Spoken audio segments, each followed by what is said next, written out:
First of all, we will give time to Dr. Norma as the Secretary of the Department to give opening remark before we start the lecture today, the Kolokium today. Please, Dr. Norma, thank you. Thank you, Linda. Assalamualaikum warahmatullahi wabarakatuh. Good morning, ladies and gentlemen, and distinguished guests. It is with great pleasure to welcome you to this event, the Algebra Kolokium. Allow me to extend a warm welcome to our esteemed speaker for today, Professor Dr. Ahmad Erfanian. The theme of today's colloquium are on some probabilities in finite groups and obtaining for infinite group and some algebraic bipartite graphs, which are Professor Erfanian expertise. This event promises not only to be a platform for insightful discussion, but also an opportunity to explore the intersection of algebra, probabilities, and graph theory. I would like also to express my gratitude to all the participants and attendees who have joined us for this event. Let us seize this opportunity to engage in meaningful discussion, exchange ideas, and further our collective understanding of this fascinating algebraic concept. Once again, welcome to the Algebra Colloquium. Let us embrace this opportunity to expand our knowledge, foster intellectual discussion, and embark on this enlightening journey together. Thank you. Assalamualaikum warahmatullahi wabarakatuh. Thank you, Dr. Roma, for opening remarks. And we also thanks for Department of Mathematics for the support such that this event will be realized today, and we can have opportunity to continue our discussion today with the activities. Okay, I think now times for Professor Erfanian to deliver his talk. Please, times and screen and place is yours. Thank you very much. Bismillahirrahmanirrahim. Assalamualaikum warahmatullahi wabarakatuh.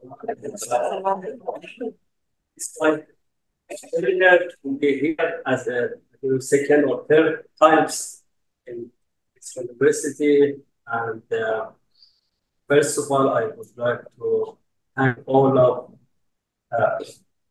colleagues here, particularly Prof. Inda, Prof. Yuli, Dr. Yani, and many of you. Previously, I visited many of them, and I know most of you. What I would like to mention here is to introduce two parts of interdisciplinary topics between algebra, graph, statistics, and linear algebra. Right? So we may have some relations between them. Okay. So as you know, let me just explain about this is not the classification of mathematical sciences, because we know that there is a American Math Society classification, but it's actually used in all universities for faculties and departments. Usually, mathematical sciences divided in 3 or 4 departments: pure mathematics, applied mathematics, statistics, and some of faculties they have computing science. If you take only 3 of them, pure mathematics, applied mathematics, stay here, it's better to see, right? So if you take each of these branches of mathematical sciences, so in pure mathematics, we have some sub-branches of pure mathematics. Usually we know algebra and analysis, geometry, topology, and so on. That's all under pure mathematics. And similarly, for applied mathematics, we also have numerical analysis, differential equation, dynamical system, as you have, and operation research, control and optimization, graph theory, discrete mathematics, and so on. And in statistics, actually, we may have description statistics, we may have sources and data, we have big data, which is issue of now, sampling, regression, probability, and so on. So we have some sub-branches of each of these topics. Okay, now from the pure mathematics, I would like to choose algebra, right? And for the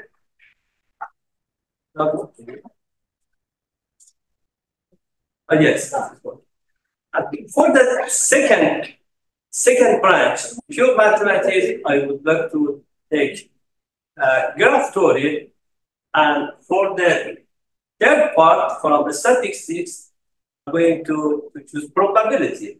So I want to give some relations between these three sub-branches of three main topics in mathematical sciences, in pure mathematics, applied mathematics, and statistics. Okay?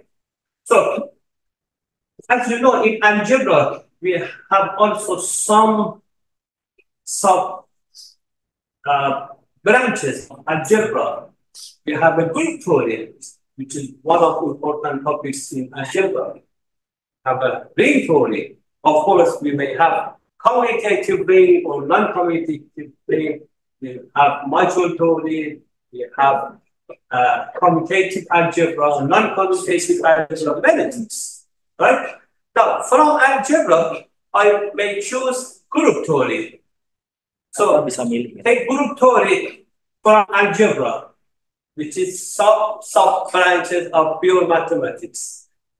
And the second part, as I said, graph theory and probability. So I'm going to give some relations between group theory, graph theory, and probability.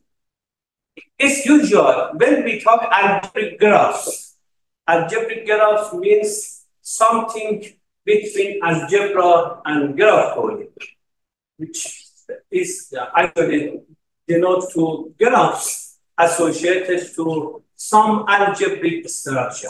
So the algebraic structure can be group or ring or module or something like that. So algebraic graphs actually consists of this kinds of graphs. Now, if we combine group theory and graph theory, this is a particular case of algebraic graph, because this is the graph associated to groups. You know, if we have a graph associated to algebraic structure, is algebraic graph, but in a special case, we may define a graph associated with group, which I have information about it today. Right? Now, if we combine probability and group theory, so this is a new topic which is called probability group theory. So today I will talk about two topics. The first topic, which I will start now, about algebraic graph and graph associated to groups, right? That's a special case of algebraic graphs. And in the second part, I will introduce probability associated to a group. And it's interesting to see that we may also define probability not only for finite group, but also for infinite groups. But if we want to define probability for infinite groups, we should have a topological space. We should have a measure. So it means that analysis actually comes to this part of topics, probability of infinite groups. Okay, now I'm going uh, to introduce some algebraic graphs, just graphs associated to some groups. First of all, I'm going to define two new bipartite graphs because bipartite graph means that the set of vertices of a graph disjoint in two parts. We can say set A and set B. Let me explain here. So, bipartite graph, we have two disjoint sets of vertices. We have some vertices in set A and some vertices in set B. We don't have any edge inside of set A, and similarly, we will not have any edge in set B. But we may have some edge between some vertices, which one place of edge can be in A and another ends in B. Right? That's a bipartite graph. Bipartite graph is one of important topics in graph theory. Of course, we may extend to not only bipartite graph, maybe tripartite graph, or in generally for bipartite graph. Okay? Now, let me start for the first graph. This is the graph of the bipartite graph associated to elements and cosets of subgroups of the finite group. You know the definition of cosets. If we have a subgroup of a group, so we have a left coset and right coset. If you take element x, so xh, if you have the h a subgroup of G, and if you have x an element of G, so this is the left coset and that's the right coset of H in X, which consists of all elements X times H for every X in H, and that one is H times X for any, again, H in H. That's the right and left cosets. Now, let me start the definition of this new bipartite graph. When we want to introduce a graph, we have to determine vertex set exactly, and here, because we are going to define bipartite graph, so each part we have to determine, it must be clear for us, the vertices, and in bipartite graph, we don't have any intersection between these two sets. We have to be careful that there is no intersection between set A and set B. Now, assume that G is a group. It's better to use that mouse. Okay. So, suppose that G is a group.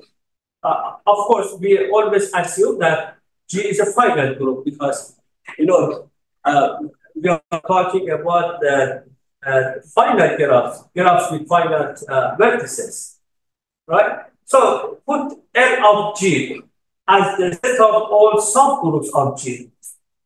If you want to draw a lattice of a group, so you have to have list of all subgroups. So L of G is the set of all subgroups of G. Now I define two.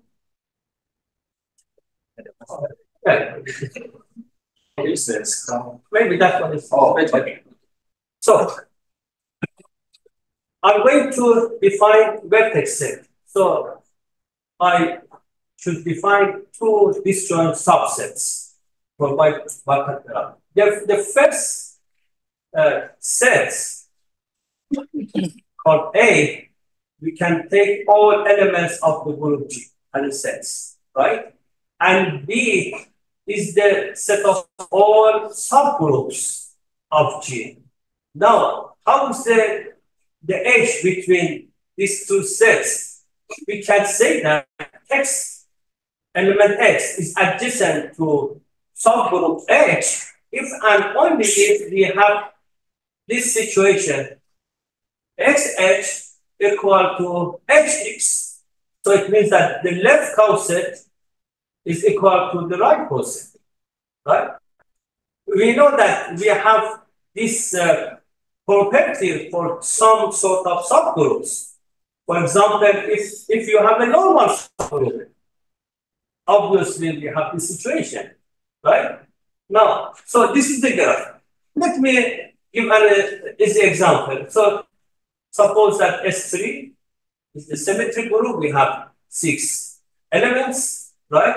And also you can see that we have this is subgroups. We have identity subgroups, right? The trivial, and we have 3 subgroups of order 2, right?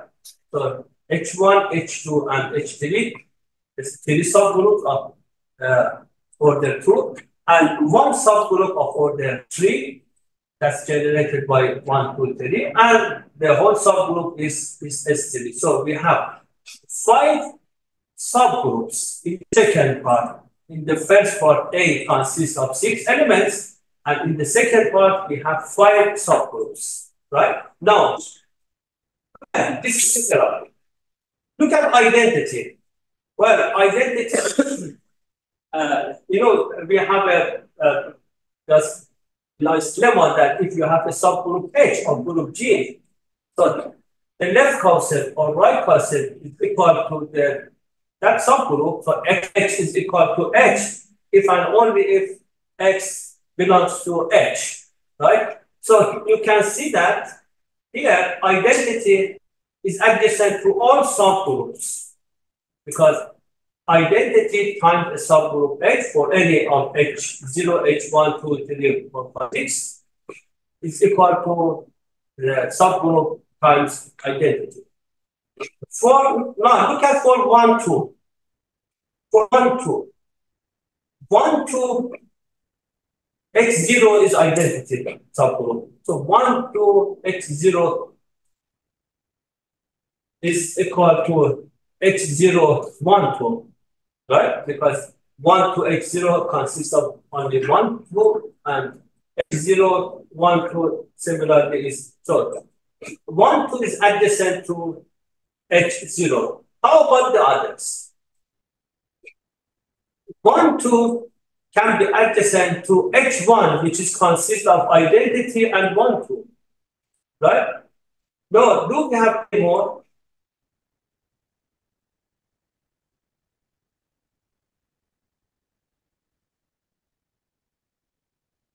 So if you take 1, 2, and H4, H4 is a subgroup of order 3, right? We know that the subgroup of order 3, the order of group is 6. So we have a subgroup of index 2. What will happen? We will have a normal subgroup. Yeah. If we have a normal subgroup, so obviously we have this property not only for X but also for all elements, right? So 1, 2 is adjacent to H4, and finally 1, 2 is adjacent to H5. It's the whole group. So S3 is also we can consider a normal subgroup of itself.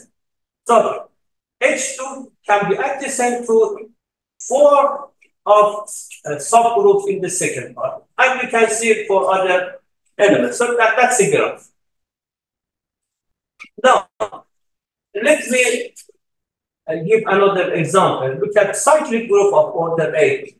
For cyclic group of order 8, we can see that we have 8 elements on the left-hand side for set A. And for the subgroups, we have a subgroup, identity subgroup, we have a subgroup of order 4, subgroup of order 2, that's all subgroups. So we have H0, H1, H2, H1 generated by 2, H2 generated by 4, H3 is the whole subgroup, so we have 4 subgroups.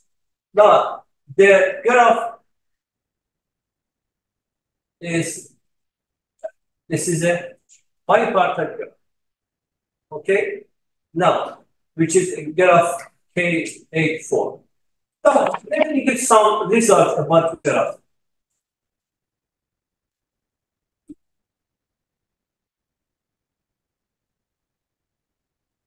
The first result states that if the group G has at least one non-trivial and proper subgroup, then the graph has no isolated vertex. You know, isolated vertex means that there is no edge from that vertex to any of other vertices. Or similarly, you can say the degree of vertex is 0, right? Now, another result which I prove is that the graph is connected and the diameter of the graph is at most 4. Diameter means if you take any two arbitrary elements, so the longest path between the distance between any two vertices is the shortest path between that two these two vertices. So consider the set of all distance between any of two vertices. The biggest one is the diameter. So the diameter is at most 4, and the girth means the length of shortest cycle. If you have a cycle, the length of shortest cycle is called girth. So for this graph, girth is 4. Now, let me ask a question. Is that possible to have a girth with 3 or maybe 5 or something like that? The girth must be here even number. Why the girth is even number? You know, we have a very important theorem on bipartite graph. The graph is bipartite if and only if we don't have any cycle of length r. So it means that here we have a bipartite graph. So we don't have any odd cycle. It means that the girth, if we have a girth, the girth must be even. So the girth here is 4. And we can see that the graph is complete bipartite. Complete bipartite means that any vertex of the left-hand side should adjacent to any other vertices on the right-hand side. And similarly, for any vertex on the left-hand side, we should have edge between that and any of vertices in the left-hand side. If we have this property, then the bipartite graph is complete, and we can say complete bipartite graph, right? So this graph, we denote by gamma G, is complete bipartite if the group G is delegate group. What's the definition of delegate group?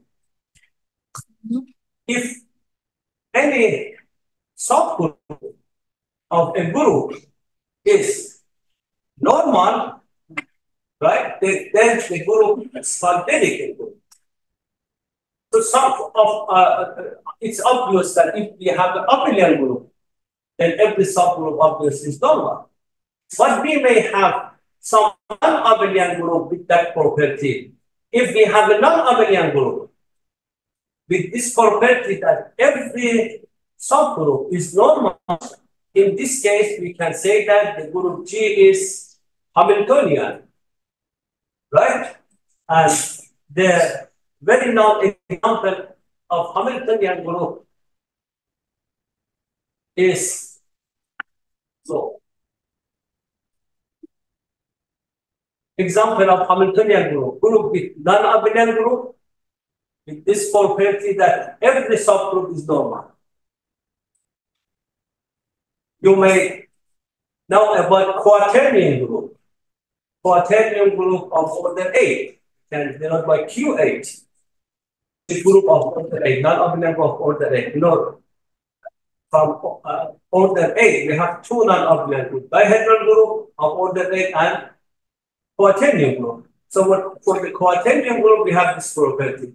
Every subgroup of quaternion group is normal. So in this case, the graph is complete. It's complete by part. And we can show that this graph cannot be a tree. Tree means that there is a graph, is a connected graph without any cycle. If we have this graph, we can say it's a tree. So cannot be tree, and dominating number is 2. Dominating number means that if you have a set with this property that every vertex outside of this set is adjacent to at least one element inside of the set, then that set is called dominating set. The minimum size of dominating set is called dominating number. And also, if the group G is cyclic of prime order, then the graph is planar. The planar means that if we would able to draw a graph in such a way that there is no intersection between any of two edges, then we can say the graph is planar. So then we can see that here, if you have for example, complete graph with 4 vertices, K4. So is that planar, this graph or not? Just remind you, a graph is called planar if we don't have any intersection between any of two edges. So is that planar? Why is yes? Excellent. So we can see there is a section, but we may draw this. We may draw this edge from outside. So that's a planar. But if you take 5,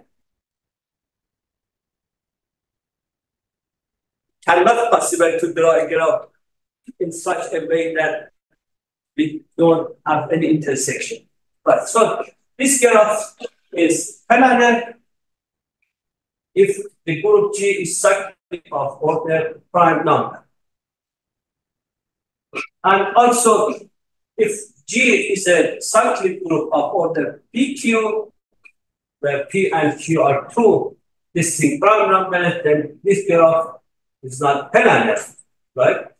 And generally, if you take a group G of the cyclic group of order N, which is N is just the composition of prime power, distinct prime power numbers, then the only possibility for the graph to be planar is that if K is 1, and that's the power, alpha K is also 1. So otherwise it's not planar. Also, here is some more results about the group, if the group is simple or is not simple. The simple means that the group G is simple if we don't have any non-trivial normal subgroup. We don't have any normal subgroup except identity and itself. The non-simple group is 85, alternative group of order 16, right? And here are also some more results. Okay, now I mentioned a conjecture about this graph. If you take dihedral group of order 2 times n, right? Dihedral group of order 2 times n is a group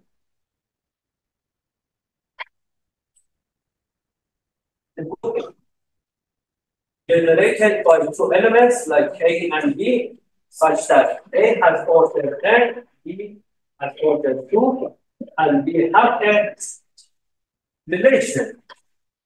BAB is A, so it consists of 2 times n elements. So we have A squared a to the n minus 1, and B, AB until a to the n minus 1, B. This is a dihedral group, right? So if you have a dihedral group, so the graph is Hamiltonian. Hamiltonian graph means that if we could able to have a circle consists of all vertices, just one times. If we have a circle consists of all vertices of the graph, then the graph is called Hamiltonian. So this graph for dihedral group of order times n is Hamiltonian if and only if n is 3. So obviously, if n is 3 for D6, we have a symmetry group of order 6, S3, and the graph is Hamiltonian. Now, the converse is important. This is the conjecture by Maxwell. And here are some research problems, and we can just follow that. Now, I mentioned a conjecture about the Hamiltonian for dihedral group. Now, what's the situation for other groups? For example, for Gerard-Coatel group, for Q to the power of n, for semi-dihedral group, for projective special linear, for some sort of groups. You can check the property Hamiltonian for them. And the other thing is that for any graph, we may have a matrix. We have many matrices. One of the important matrices associated to a graph is adjacency matrix, right? So the adjacency matrix is that if you have a graph G with n vertices, you will put 1, 2, 3, up to n. So the adjacency matrix, which can be denoted by A of G, is n by n matrix, which rows and columns are indexed by the vertices, and if you take 2 vertices, I and j, you may put A, I, j. So if A adjacent to j, right, we may put 1, and if I is not adjacent to j, we can put 0. And you know that we are assuming the graph here are simple. Simple graph means that we don't have any loop. Loop is if you have a vertex adjacent to x, we can say a loop. So for simple graph, we don't have any loop and any multiple edges. So it means that for adjacency matrix on diagonal, we always have 0. But any vertex cannot adjacent to itself, right? So this is a matrix, we call adjacency matrix. Because the matrix is symmetric, so the eigenvalues are all real.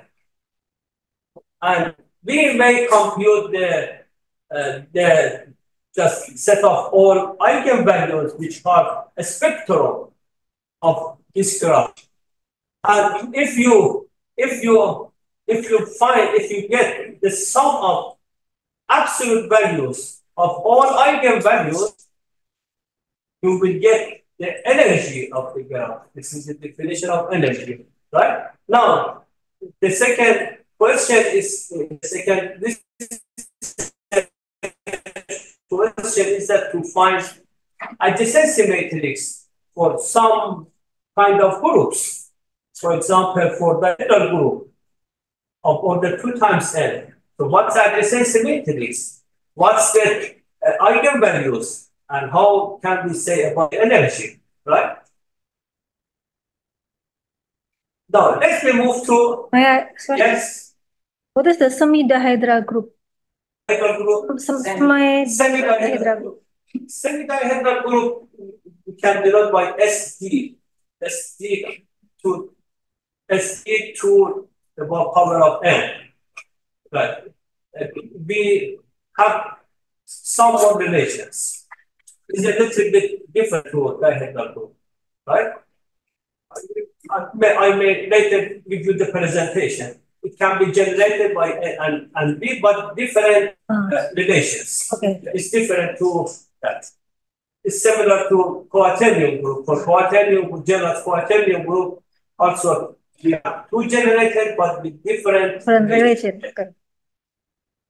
Now, this is the second bipartite graph, which is very new. It's not published yet.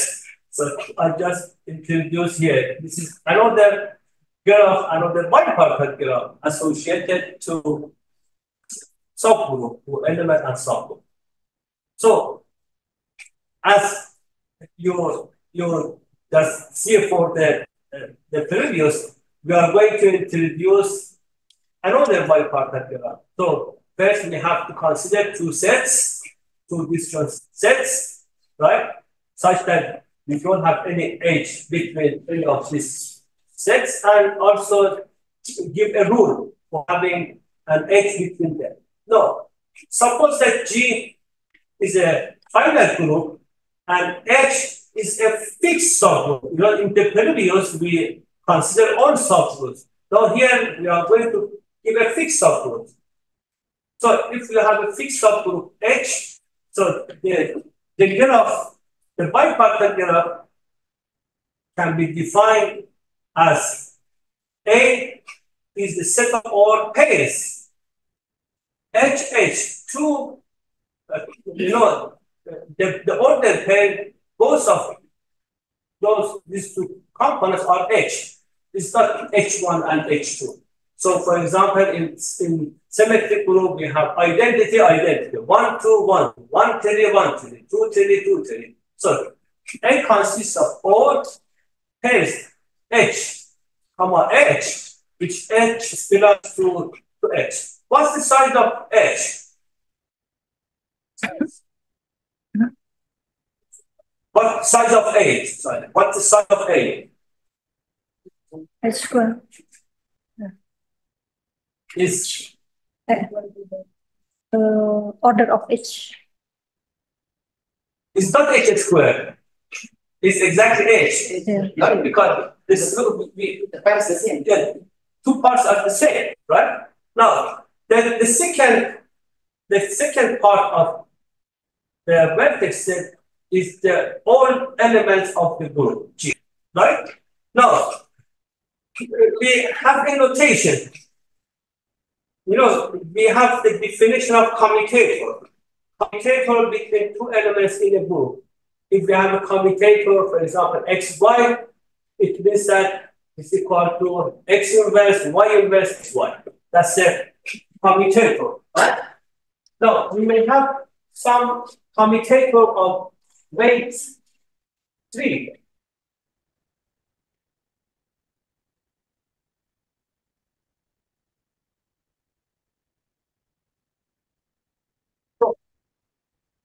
The commutator of two elements defined as x inverse, y inverse, xy. We can take the commutator of weights 2.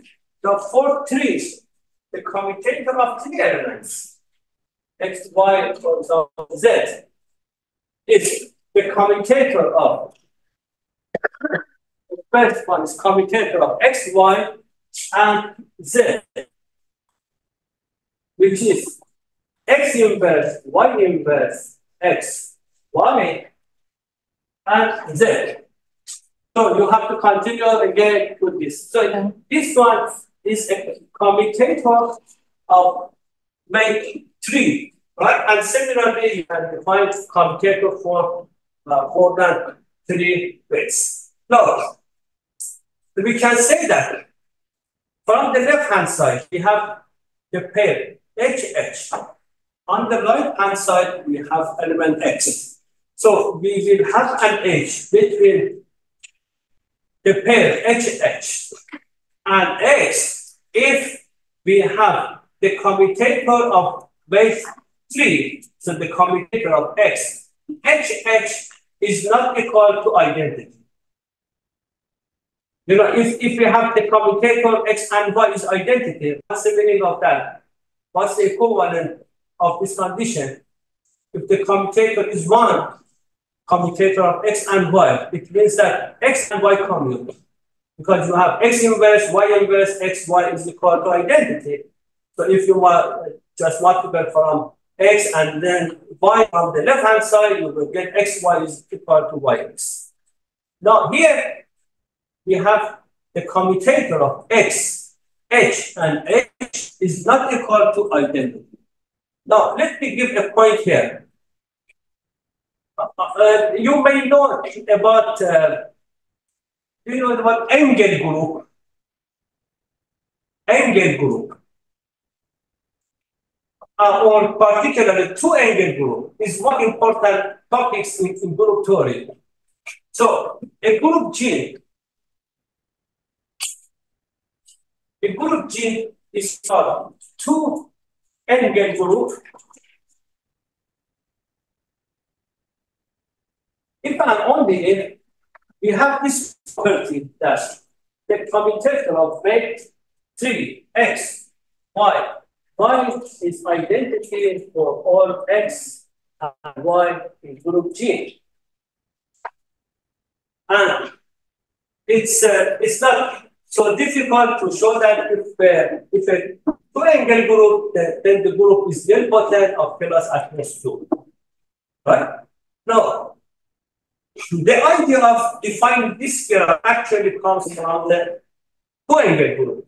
So, I define an edge between pair H and HH and element X if we have the commutator of weight 3, X, H, H is not equal to identity. Okay, that's the definition of the graph. Now, let us see the graph for some examples. Look at here. So, we have symmetric group of order 6, right? Now, assume that H is a fixed subgroup. So, I assume that H is a subgroup of order 2, generated by transposition 1, 2. So, H is of 2 elements, identity and 1, 2. Now, how about the graph? But on the left-hand side, A consists of 2 elements. You remember the size of A is equal to size of H. So we have 2 elements in S. We have 2 order pairs, E and 1, 2, 1, 2 on the left-hand side. For the right-hand side, where we have 6 elements, but that's 4 elements of the group G, and here we have S3, 6 elements. So you can get that. Identity and identity cannot be adjacent to any of them, because if you have a commutator of X, Y, Z in generally, if one of them is identity, so the commutator is identity. So the commutator of X, identity, and identity is always identity. But here we say that the graph X is adjacent to X adjacent to the pair HH if we have this condition. This commutator cannot be identity, but if we have identity here, so the commutator of that is the commutator X identity and identity.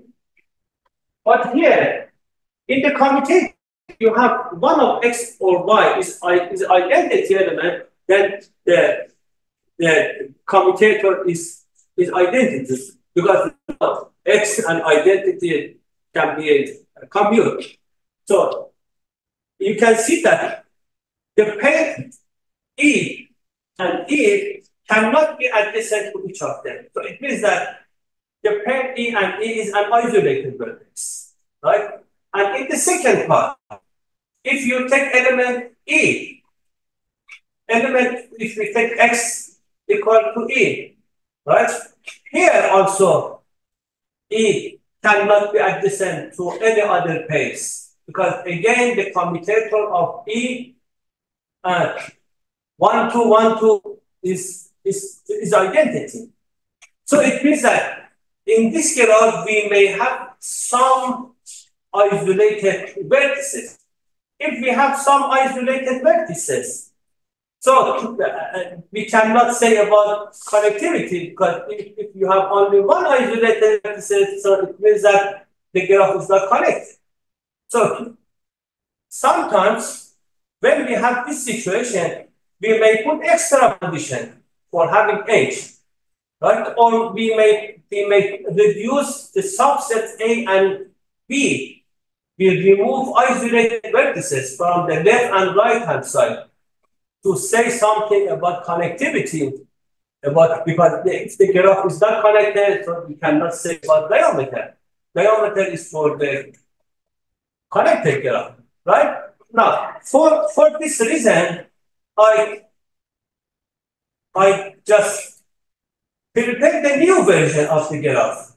So I remove from the set A all pair H comma H, which the commutator of X, HH is identity for all X in H. If have this, if we have for element H, if HH is identity for all X in H, so it means that the pair HH cannot be adjacent to any of vertices on the right hand side. And similarly, from the right hand side, I also remove some elements. So the set B consists of all elements G minus the elements of G such that the commutator of G, the commutator of weight G, H, H is identity, but here for all H in H. So I remove isolated vertices from the left-hand side, from set A and B. So that's the new A and B. By this reduction of subsets A and B, now let me see again the example for S3. For example of S3, on the left-hand side, we don't have identity, because identity is on the set which we remove. So here you can see that the graph is connected, and here the graph is S-star graph, is K14. Right?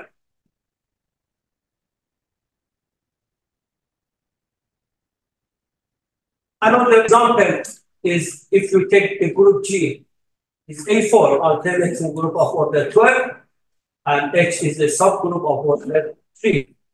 H is a subgroup generated by the cycle of the 3, 1, 2, 3. Here also you can see that we have two vertices in set A, which I put them on the top.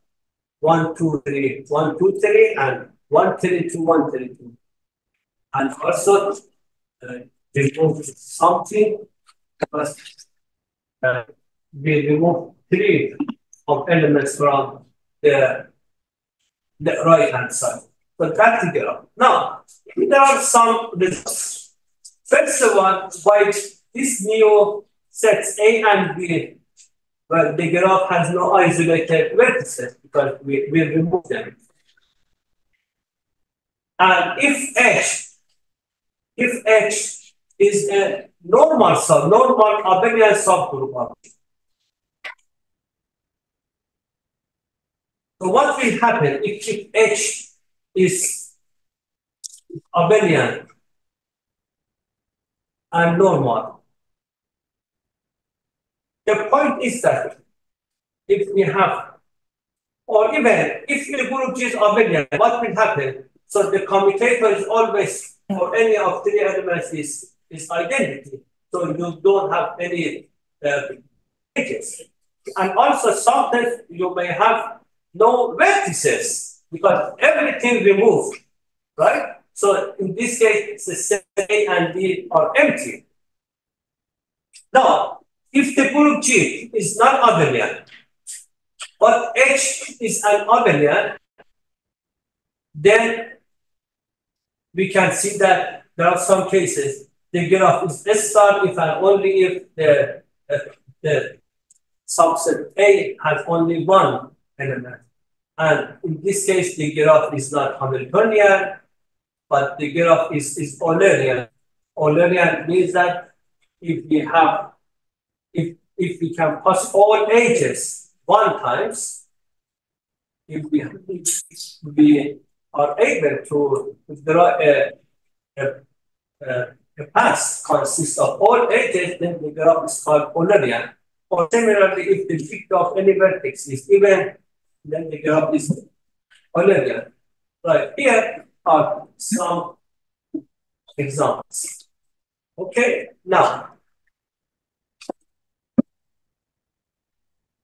I want to move to some other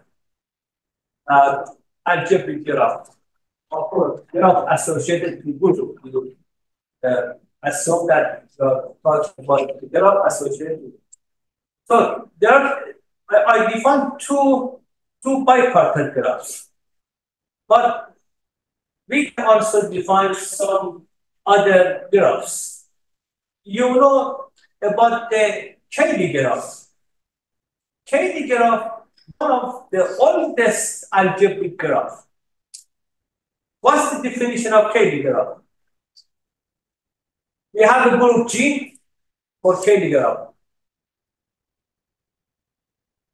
And subset S of G. Let me define Cayley graph.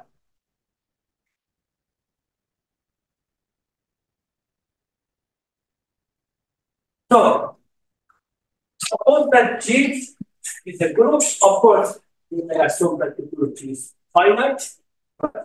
And S is a non-empty subset of G. Okay? So, look at here. We usually denote the Cayley graph by this notation. The vertex set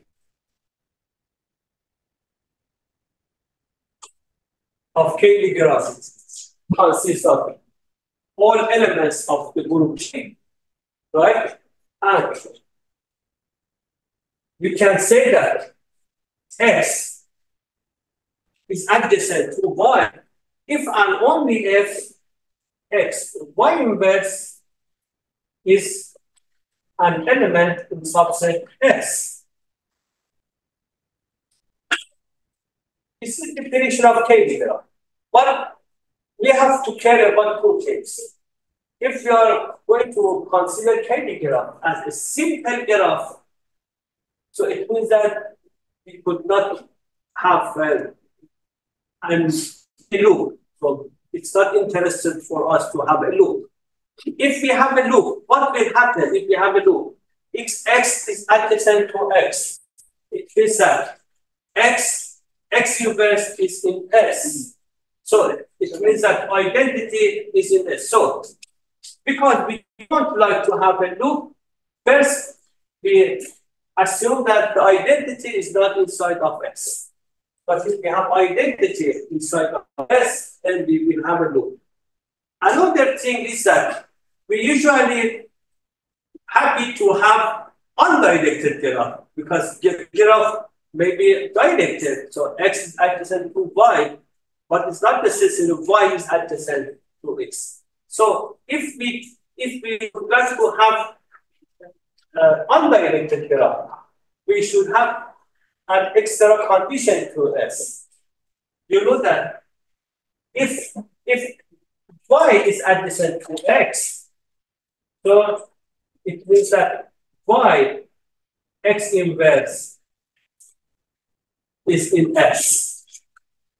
So if we you take inverse of x, y inverse. If we have h from x to y, I'm going to say that in this case, we want to say that if we would like to have not any direction, so if x is adjacent to y, we should have y is adjacent to x. So the inverse of x, y inverse is y, x is exactly this.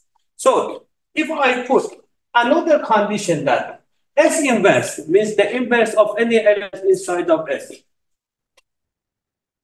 Containing S, it means that the graph is not directed. So if we put these two conditions for subset S, then the KD graph is simple and undirected. Now, the KD graph, which I'm going to mention about some kinds of KD graph, is that we have a group G and subset S of with these two conditions. S cannot have identity, and the inverse of any elements in S is in S. Okay. So I'm going to define some new graphs associated to KD graph, just coming from KD graph. This is the definition of KD graph, which I mentioned, right?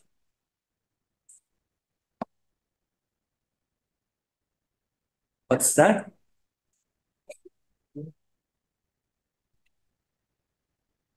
Right. So that's the definition of KD graph. And as I mentioned, I put two extra conditions. And this is an example for KD graph of group S3 and subset S. You know, if you take S3 as a group, for any subset S, we may have a different KD graph because KD graph depends on subset S. If the subset S is bigger, it means that we may have more edges. And if the subset it has few elements, so we may lose some edges. So the KD graph for symmetric group S3 and subset S consists of only one element, 1, 2. You know, if S is a singleton set consists of 1, 2. Do we have these two extra conditions? Obviously, identity is not in S. How about the inverse? The inverse of 1, 2 is again 1, 2, right? Because 1, 2 is an element of order 2. So if you have an element of order 2, the inverse is equal to itself. So the 1, 2 inverse is 1, 2 again in S. So we have these two conditions. And the graph is, you know, I have checked the edge between them. And here is the graph. Consists of 3 edges. E adjacent to 1, 2, 1, 3 is adjacent to 1, 3, 2, and 2, 3 is adjacent to 1, 2, 3. So it's that the KD graph is the union of 3 edges. Every edge can be denoted by K2. So the KD graph is 3K2.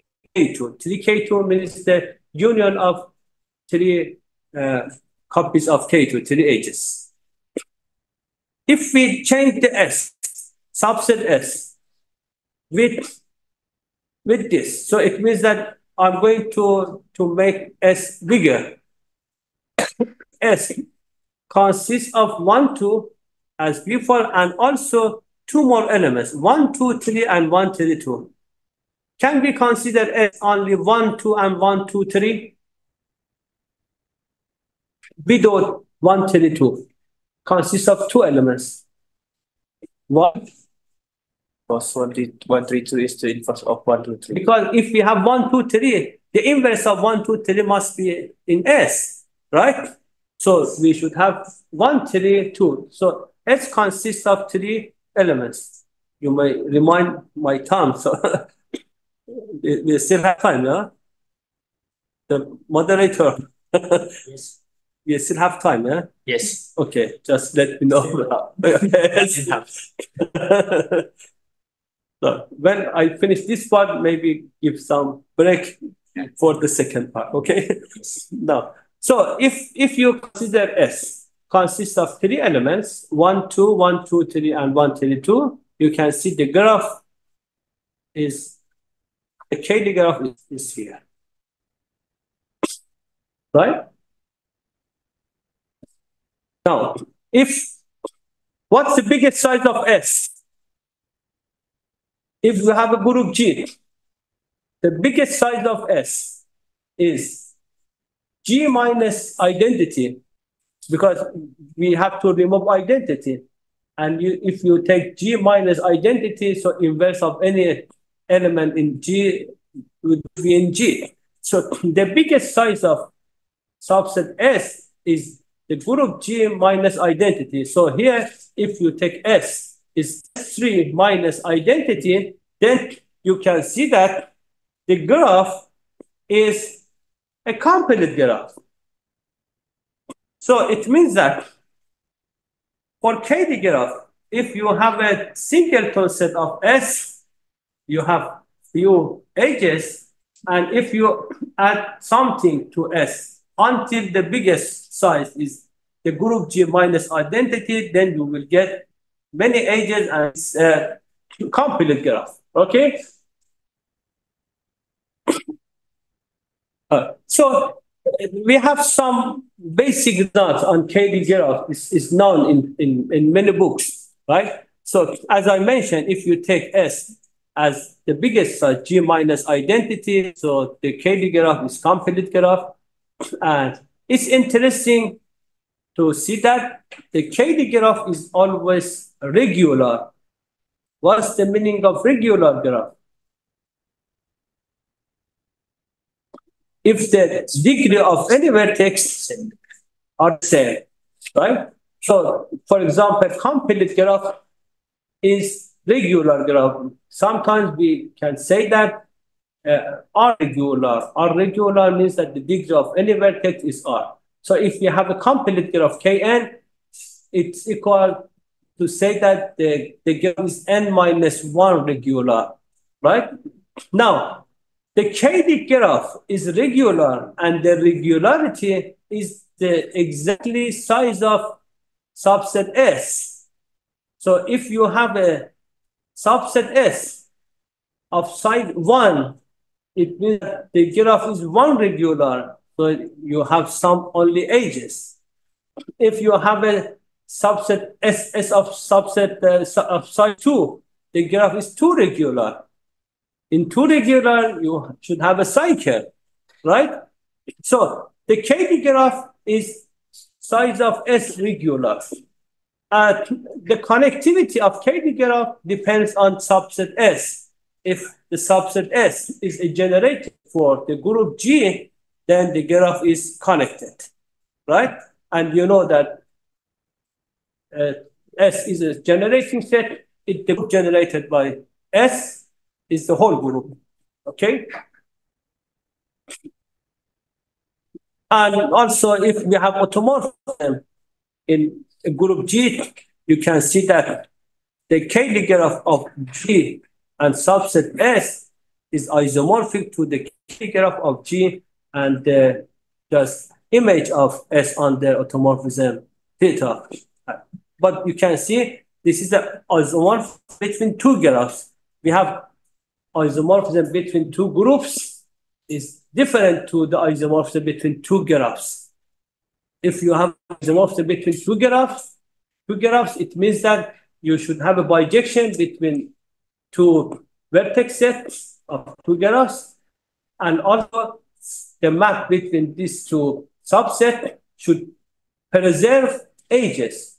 It means that if you have H for the first graph, if you have X and Y adjacent, so the image of X and image of Y must be adjacent with the second graph and conversely. Okay, now I'm going to define then the new a new graph, which are called relative KD graph. This is definition by myself, and of course, it's published in some journals. So this is the relative KD graph. So the motivation of relative KD graph is that I'm going to define a KD graph associated to a subgroup H, which if I put H as the whole subgroup, then you will get the ordinary KD graph. So it means that for any subgroup H, we may have a KD graph. So the definition of relative KD graph is the following. Suppose that G is a group and H is a fixed subgroup. So we may consider S as a usual KD graph. So S is a subset of group G, and we have two conditions. S does not have identity elements, and the inverse of any elements of S is inside of S. Okay? Now, the relative KD graph, we denote it by KD, G, H, and S. Because we have group G, we have fixed subgroup H, and subset S. So the vertices of this graph is similar to the KD graph, is all elements of group G. Now, the condition for having H between any two vertices, I put extra condition. First of all, we should have just the same condition for having H in usual KD graph. So for any two distinct elements, X and Y, we should have X, Y inverse S. And that's the extra condition which coming from H. If we have one of vertices X or Y in H, it means that if we have X, Y inverse is in S, right? So that's the rule for having H in KD graph. Here, if even we have this condition X, Y inverse in S, but both of elements X and Y are outside of H, so it means that we don't have any H here. Even we have the condition X, Y inverse is in H. So we have extra condition here.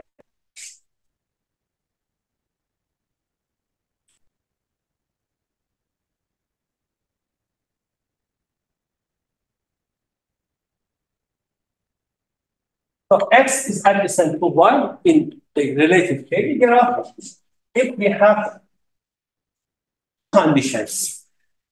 First one is X, Y inverse is in S, which is the rule for having H in KD graph. And X or Y must be in H. So one of ends X or Y must be in H. So it means that if X and Y are not in H, even we have this condition, but we don't have H in the new KD graph. This is relative KD graph. Now, what will happen if H is, because H is a subgroup of fixed subgroup of group G. If you put H is a whole group, H is G, what will you get? If H is G, you can get the usual KD graph, because the second condition obviously hold. You know that X and Y both are in G, right? So that's you get the usual KD graph. So for this reason, this graph is a generalization of KD graph, because it consists of usual KD graph and also some more other KD graphs, right? So if you just find some properties for this graph for arbitrary H and fixed, it means that it obviously will be true for the usual KD graph, right? So that's the condition. And as I said, if for H is G, G is to have a usual KD graph. Now, let me give example. So, if you take, again, symmetric group is very important because in most of courses in group theory, we use symmetric group, S3, because we have 6 elements, it's not too much, and it's easy to say anything about the symmetric group. So if you take S3 is a symmetric group of order 6, and take H as a subgroup of order 3. So H is a subgroup generated by 1, 2, 3, which consists of identity 1, 2, 3, and 1, 3, 2. And take a subset S, consists of 3 elements, 1, 2. The inverse of 1, 2 is 1, 2, it's inside of S. And 1, 2, 3, the inverse is 1, 3, 2 is inside, and 1, 3, 2 inverse is 1, 2, 3, 2. We have 2 conditions for S. Now, what's the KD graph? This is a relative KD graph. Look at here. You know, I put some dots between 1, 3, and 2, 3. If you take 1, 3, and 2, 3, we will have an edge in usual KD graph, because 1, 3 times the inverse of 2, 3 is 1, 2, 3 is in S. So we will have an edge in usual KD graph. But here 1, 3, and 2, 3, not both of them are not in H. So, our definition, if we have an H between X and Y, even we have X inverse in S, but one of X or Y must be in H. But here, we don't have this condition. So it means that in KD graph, we may lose some edges from KD graph, usual KD graph. So by losing these edges, we may ask some question. We know that the KD graph is size of S regular, but here we may lose the property of connectivity, because if you lose one edge only, so it means that the degree of any vertex is not the same, right? Because if it's regular. Now, about connectivity, we may also have a problem, because for the connectivity, we said that if S is a generating set, the usual KD graph is connected. But here we may lose some edges, so the connectivity fails, right? So it's interesting to see that for some sort of subgroups, we have connectivity, we have regularity. It means that the property of the usual KD graph holds here, right? That's the reason that I assume the relative KD graph. So here you can see by the above example, you know, if you take the usual KD graph, here size of S is 3, so the usual KD graph is 3 regular. But here, you know, we remove an edge, so the relative KD graph is not regular in general. This is a counterexample, because if you take vertex 1, 3, the degree of 1, 3 is not 3, it's 2, right?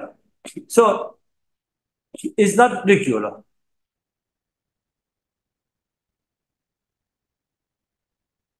Here also another example. If you take again S3 and subgroup H consists of 2 elements, identity 1, 2, and subset S consists of 1, 2, and 1, 3. You know, the inverse of 1, 2 is 1, 2, and the inverse of 1, 3 is 1, 3, right? This is the graph. Now, you can see that the connectivity fails here because we have 2 isolated vertices, right? even you have a generating set.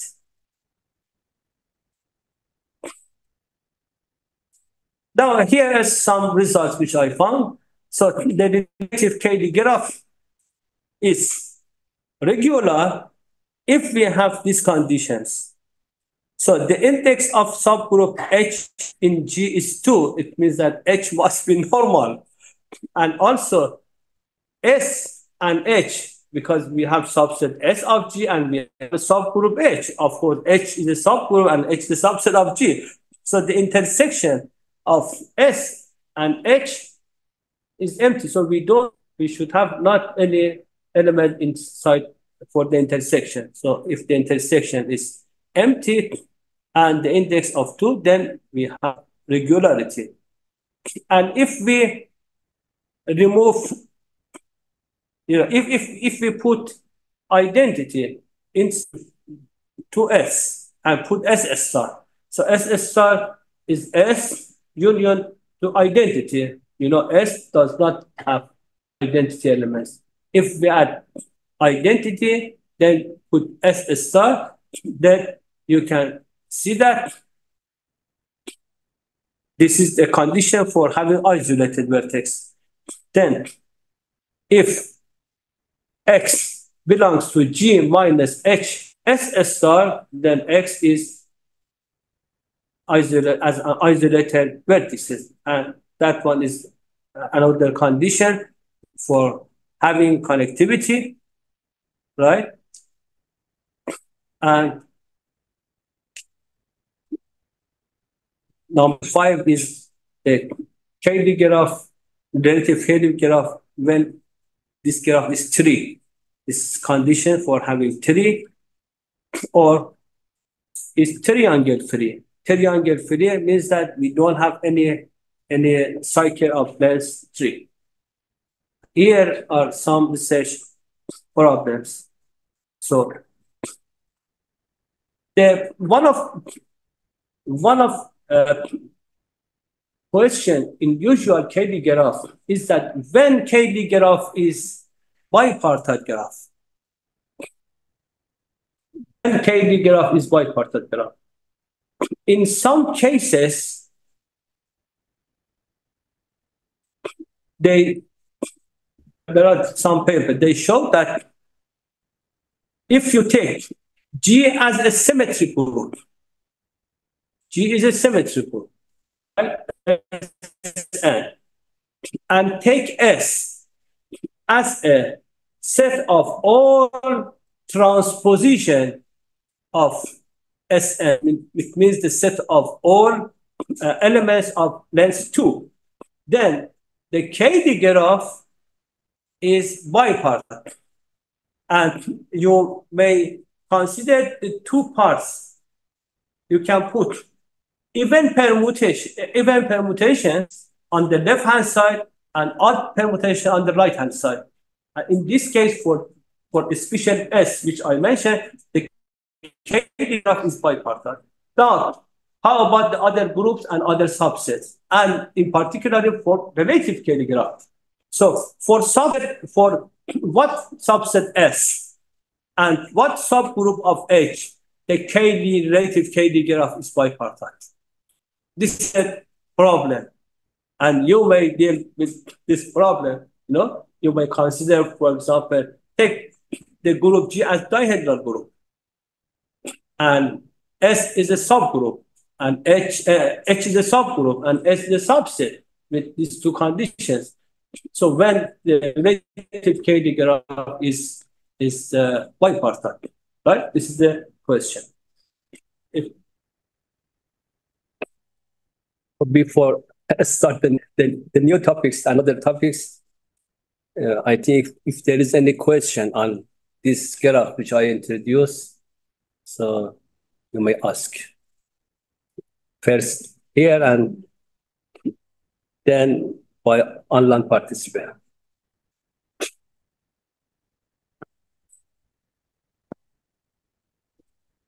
Oh. Is there any question about this graph?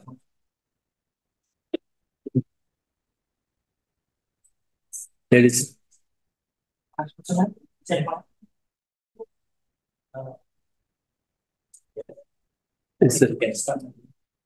Okay. Question? Any question? Any question?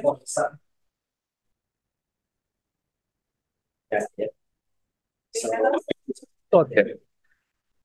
So in the second part of my talk, I would like to say something about probability group theory. Probability group theory means that we may consider a property in a group not certainly right like that 0 or 1. You know, we can use a fuzzy logic. So if you take the property commutativity, so you can say that the group is commutative or not. It's abelian or not. But we want to define a probability. If the group is not commutative, then for non-commutating, not commutative groups, we may consider something, because if you have two elements which are not commute, then the group is not abelian, right? If you have only two elements which are not commute, the group is not abelian. But if you have many elements which are not commute, again, is not abelian. So you may put just measure to count of pairs which are commute, because sometimes you can see that the group is close to be abelian or far from abelian. And sometimes if we want to prove a theorem in algebra, sometimes we don't need to have commutativity for all elements of the group. Maybe just more than half elements or many elements, not total of them. It's enough for that. For example, if you take the property nilpotency, the group is nilpotent. Definition of the group is nilpotent. So we have a definition. If we have a normal series with a special condition, then the group is nilpotent. Now, we can use the tool of probability. And we have a theorem that if the group G is abelian, then the group is nilpotent. Now, I want to remove the property abelian. We can prove that we can just improve this theorem. We can put a strong theorem, just weak condition. If the group is not even abelian, but the probability of commuting two pairs is more than half, then again the group is nilpotent, right? So it means that you can improve this theorem. So the tools of probability is very important, because you can use these tools, which is very simple computation, and prove something instead of putting a special property, right? We may define many probabilities related to a group, because we have commutativity, we have a subgroup is normal, but if it's not normal, it's close to be normal or far, we have many probabilities. And even the group G is not finite. It's also interesting to extend this probability through infinite groups. But of course, for infinite groups, we may have some extra conditions, because for infinite group, if you want to define a probability, you have to use the major theory. You have the topological space and many things, right? Now, what I'm going to start here, first to define some known probabilities. Of course, some of them defined by myself and some of them not by some other authors, okay? Now, let me start with the definition of probability. What's the probability? When we say the probability is mean that, so we are saying that the probability of an event. Event means that that's the condition which we would like to have, right? So probability of having event A is the number of ways which A can be happen to the total number of outcomes. For example, look at a dice. We have six faces, 6 cases. So if A is having number 1, what's the probability of having number 1? Is 1/6, because we have only one possibility for A from 6, and the total case is 6. Now, if B is an event of having numbers 2 or 5, it's 2/6, right? Or C is having an odd number. It's 3, because we have 3 cases for event C, and the total cases is 6, right? Now, by this simple definition, I'm going to define some probabilities. Now, first, I want to define P group degree. What's the meaning of P group? What's the definition of P group?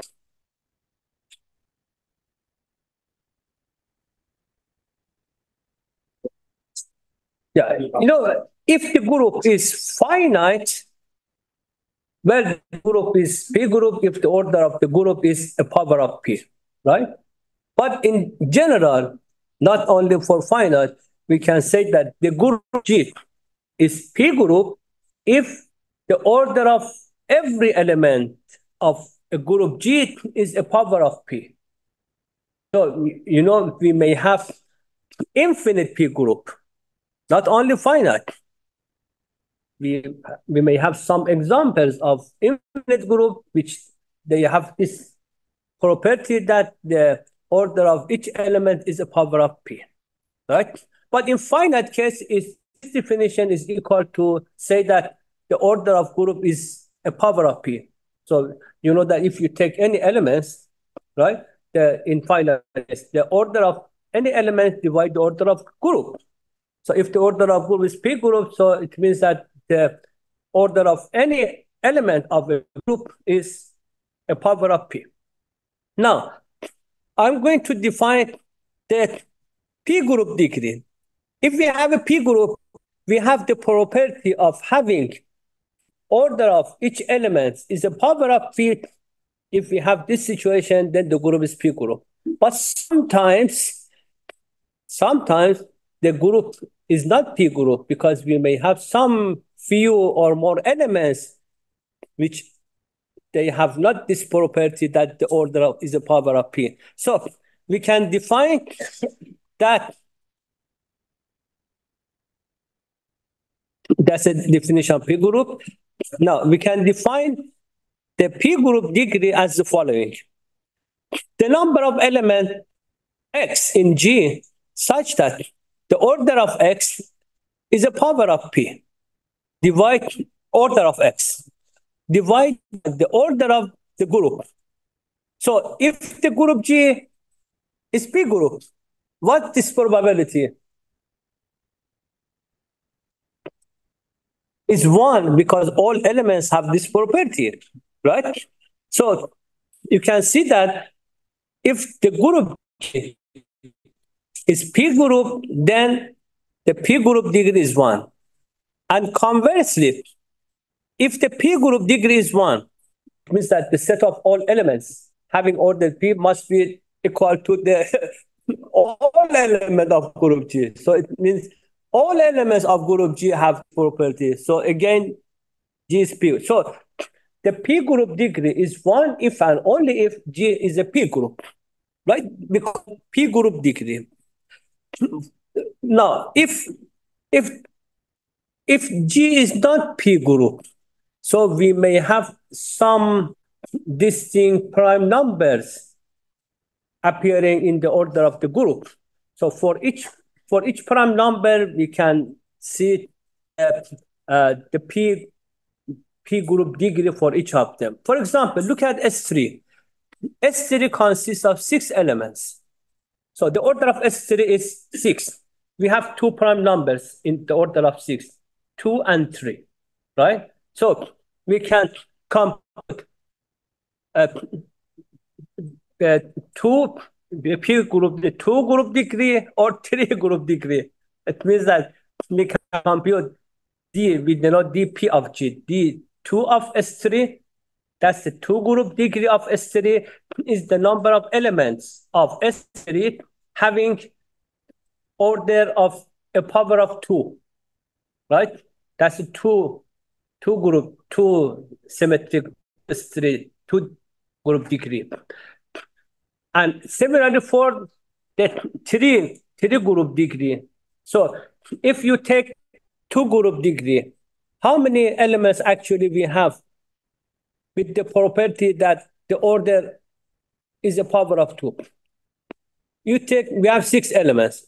You take identity. You can assume identity is the power of 2 to the 0, right? Because identity has order 1. Now 1, 2 has order 2. 1, 3 and 2, 3. These are 4 elements. Their orders are of power of 2. So we have 4 elements. And the total elements is 6. So 4 over 6 is 2 over 3. For 3 group degree, so you can see we have only 3 elements. Of course, you can assume that identity is a power of 3, is 3 to the 0. But 1, 2, 3 and 1, 3, 2, they have order 3. So we have 3 elements of order power of 3 divided by 6 is 1 over 2.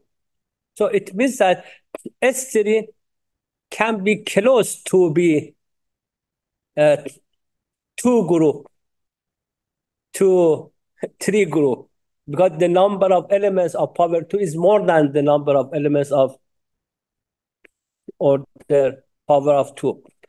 Look at for dihedral group of order 10, D10. We have 10 elements. If you take order, we have 2 prime numbers again here, 2 and 5. So we can compute 2 group degree and 3 group degree for dihedral group of order 10. So the 2 group degree, you can see we have 6 elements of order 2, because if you take D10, so we have 10 elements. So elements identity A square, A cube, A to the 4, right? And you know A to the 5 is identity. And B, AB, A square B, A cube B, and A to the 4B. So we have 5 elements of order 2, and plus identity is 6 over 10. And similarly for 5 group degree. Now, it's an easy example to find the P group degree for dihedral group of order 2 times n. Of course, when we are talking about the P group degree, so must be P divide the order of the group, because otherwise, except identity, we don't have any elements of that order, right? So the exercise is that to find the P group degree for dihedral group, and similarly for symmetric group and alternating group. Another probability is coprime degree. If you take two elements, we say that these 2 elements are coprime order if the greatest common divisor of order of X and order of Y is 1, right? Now, the coprime degree defined as the following probability. So the coprime degree of group G is the number of pairs X and Y such that they have coprime orders. divided by the total number of pairs, which is order of G square. That's the coprime degree. You know, that's the probability of chosen two random elements, X and Y, with coprime order. So, example for cyclic group of order 6. You can see the order of elements in Z6, cyclic order 6. 0 has order 1, 1 has order 6, 2 order 3, 3, 2, 4, 3, and 5, 6. Now, how about the coprime degree of Z6? I got 15. Now look at that. If you take 0, 1, so for each element you have to count all pairs. All pairs with, for example, 0, 1, which have coprime degree. So 0 has order 1. So how many pairs we have with 0 with coprime order? All of 6 elements, because 1 with anything, they give it coprime, right? So we have 6 cases for 0. Now, how about 1? 1 has order 6. The only elements having coprime order is 0, right? So now it's 7. How about 2? 2 has order 3. Can be coprime with identity, with 0, and also with 3, because 3 has order 2. So 3 and 2 are coprime. So 2 cases for 7 plus 2 is 9. How about 3? 3 has order 2. We have 0, we have 2 and 4. Got 2 and 3 are coprime. So we have 3 cases, right? So 9 plus 3 is 12. How about 4? Again, we have 2, right? So it's so how much was that? So for 4 we have 2 cases, right? And for 5 we have only 1 case. If you count these all cases, it could be 15 over 36 is the number of pairs. This is a coprime degree of Z6. Yes. Our interpretation will be result. When the probability of the coprimeness is 5 over 6, so what does it mean? So it means that if you take any two arbitrary elements of a group, for example, yes, Z6. So what's the probability these two arbitrary elements are coprime? Now, the interesting thing is that we may define a graph related to this probability. So suppose that we have a graph, we have group G, right? We have a group G, so you can put the vertices or all elements of the group G, right? Take two vertices, X and Y. We can define that X is adjacent to Y if and only if they have coprime orders, right? So you can give a relation between this graph and the probability. So the relation means that the number of edges of this graph can be computed by this probability. If you have a probability, you will have the exact number of edges of that graph. And similarly, the number of edges, if you have number of edges, you can get the probability. And particularly, if you have an upper bound or lower bound for the probability, similarly, you will get upper or lower bound for the number of edges. Sometimes for a graph, we know if we have a graph with n vertices, we have upper bound for the number of edges. because if we have n vertices, what's the utmost number of edges? Is the graph to be complete graph, right? We have edge between any of, so the number of edges is n times n minus 1 over 2. So the upper bound for the number of edges is that. So n times n minus 1 can be used to get upper bound for this probability. So it makes some relations between probability and the graph. That's the motivation why I define the coprime degree, because we have definition of coprime graph. So sometimes it's easy to find coprime degree and then use this exact value for the graph to see that is that the graph is, for example, if you have exactly the probability degree, the coprime degree, so you can easily check that the graph is complete or not. So is that equal to n times n minus 1 over 2? If not, the graph is not complete. You don't need to see it in the graph. You find is that all vertices are adjacent or not. That's the way, right? For dihedral group of order 8 also, we have the coprime degree is 15 over 64. Now, it's easy to check that if G is a P group, then the coprime degree is 2 over order of G minus 1 over order of G square. If we have a P group degree, so take a group G as a P group.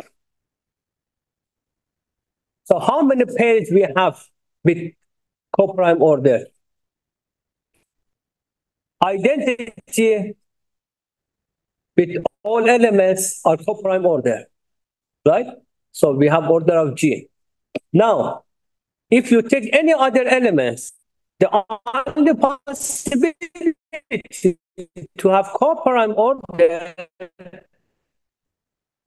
is if you take any element, the group G is P group, so the order of that element is a power of P. And another element non-trivial has order P. So the only possibility is that and only identity. So you can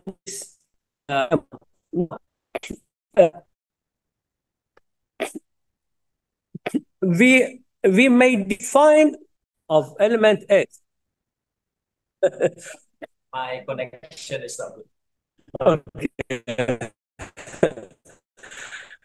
So if you take any arbitrary but of X is the number of elements in the group G which has coprime with fixed element G, and we can see that the coprime degree can be computed by the summation of coprime degree of any vertex in group G and divide by the order of the group G. So the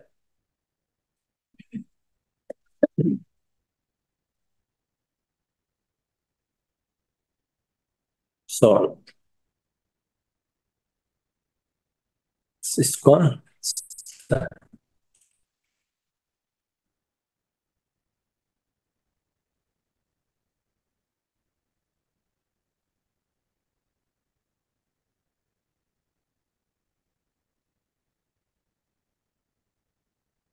What happened? Okay. So this is a formula for computing coprime degree through coprime degree for any fixed element G. And you can see that the coprime degree is 1 if and only if the group G is trivial.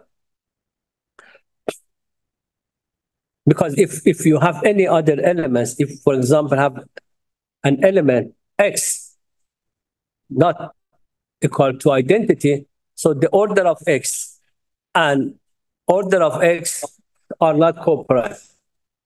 So we can find a lower bound Fourth, the co-prime degree for any finite non-trivial group G, and we can find the co-prime degree for dihedral group. Here, dihedral group of order 2 times P.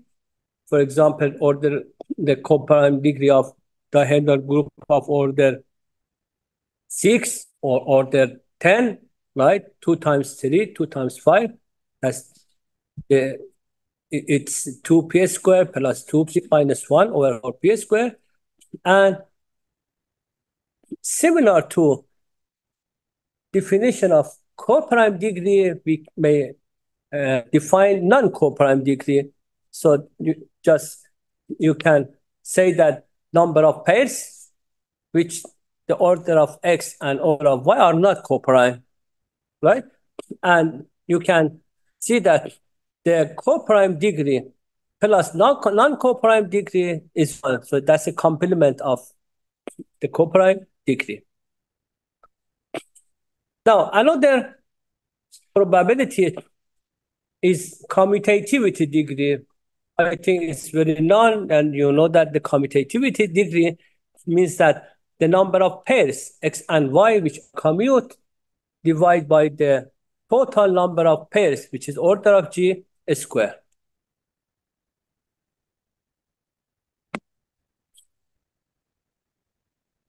So for commutativity degree, it's easy to see that the commutativity degree is 1 if and only if the group G is abelian, right? And for symmetric group S3, you can easily find the commutativity degree, which is 1 over 2 is a half.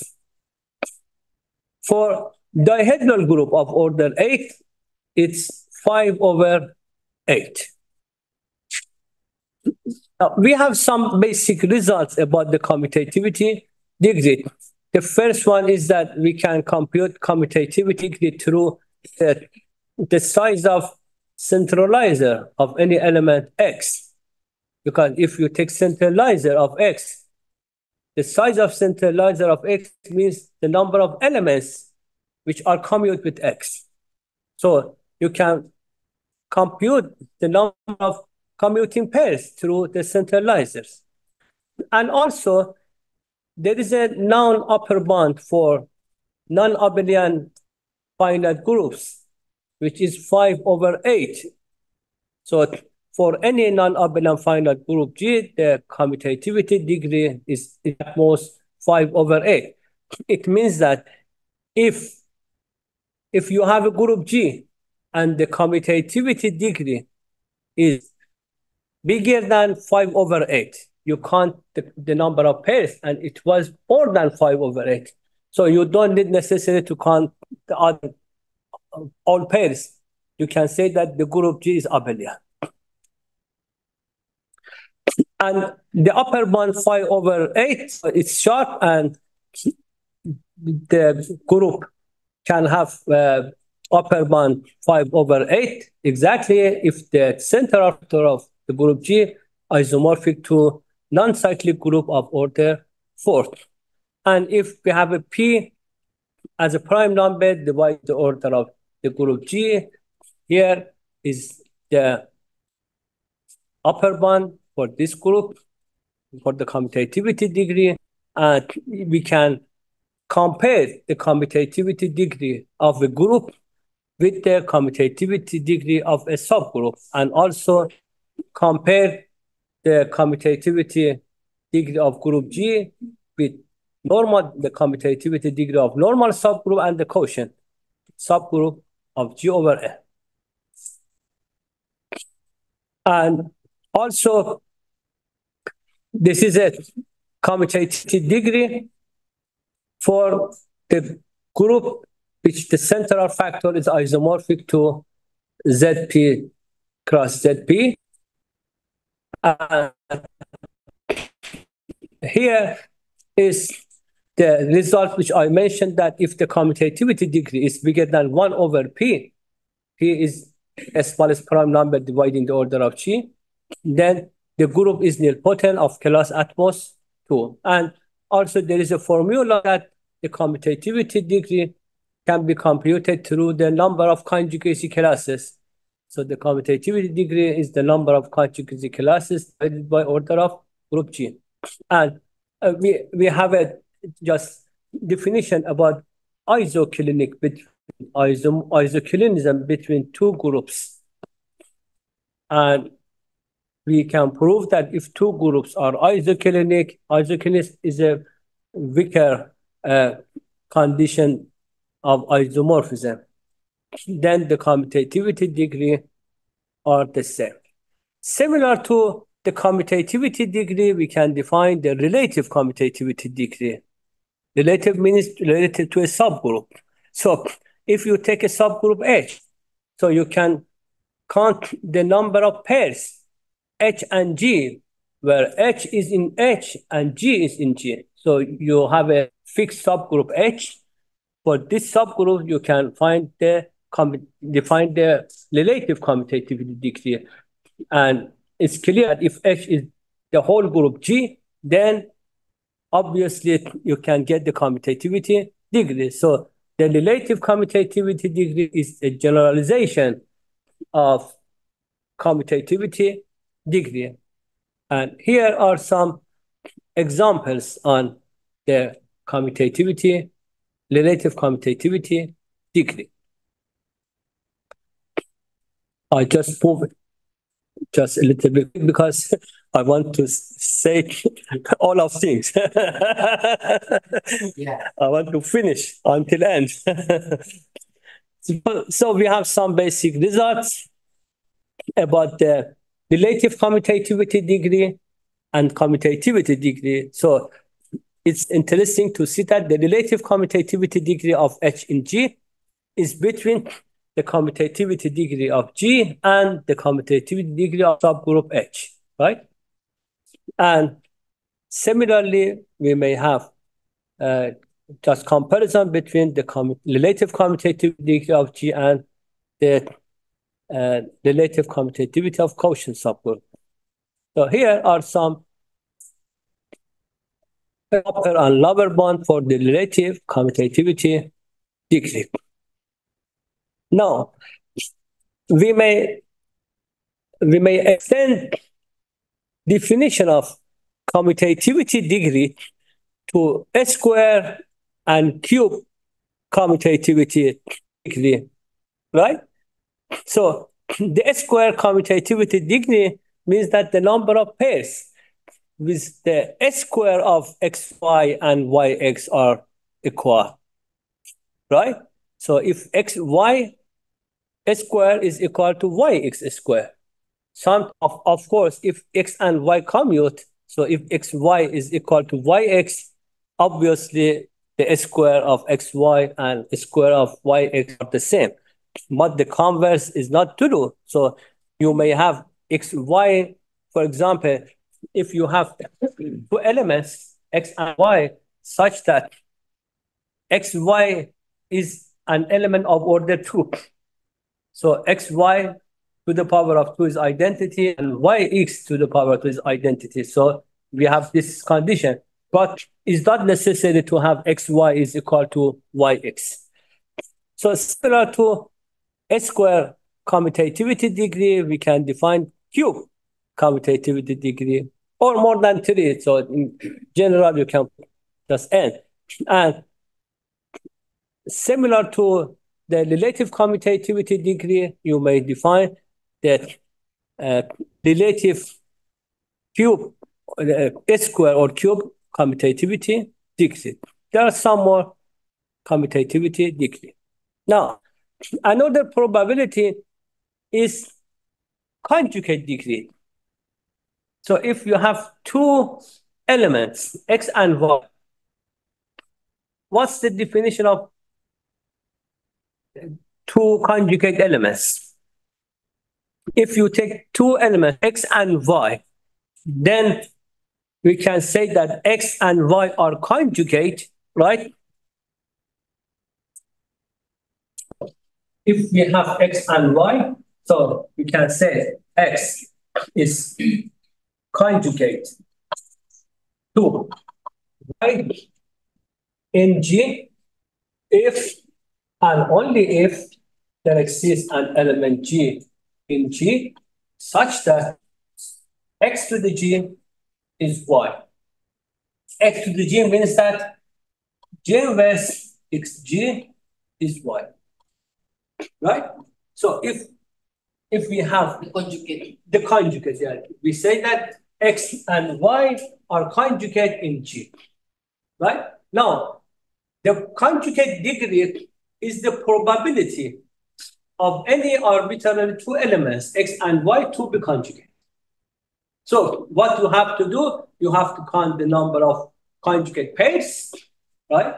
Number of pairs which are conjugate divided by the total number of pairs. It's called the conjugate degree. Yes? What's the definition of X power? Here. X power. Conjugate. J inverse XG. Conjugate. Here. J inverse XG is a definition. Okay, so that's a definition of two elements to be conjugate, and that's a conjugate degree. You know, we have conjugacy class. What's the definition of conjugacy class? Usually, denote the conjugacy class of X in G by this notation. It consists of all conjugate of X. X to the G is G inverse XG, right? Now, the conjugate degree is that if we have abelian group, what's the conjugacy class of any elements? If G is abelian, the conjugacy class of each element consists only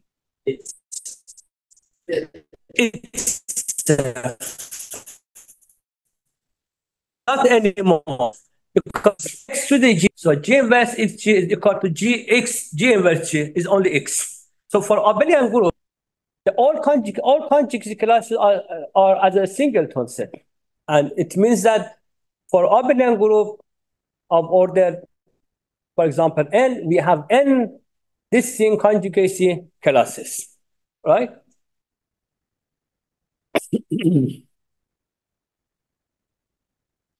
Here are some amount for the conjugacy classes of S3 is 7/18, and that's the definition of conjugacy classes, right?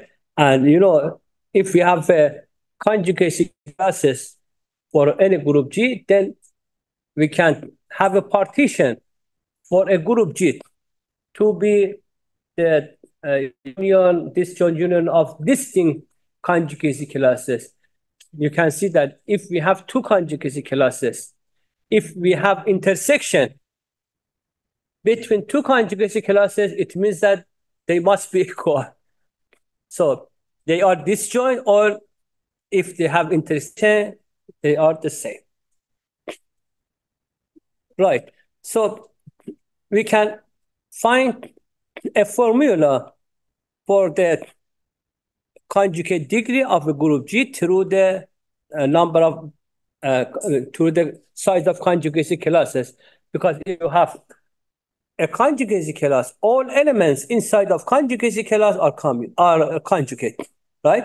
So if you want to count a pair of conjugates, so it's enough to see this pair inside of each conjugacy classes.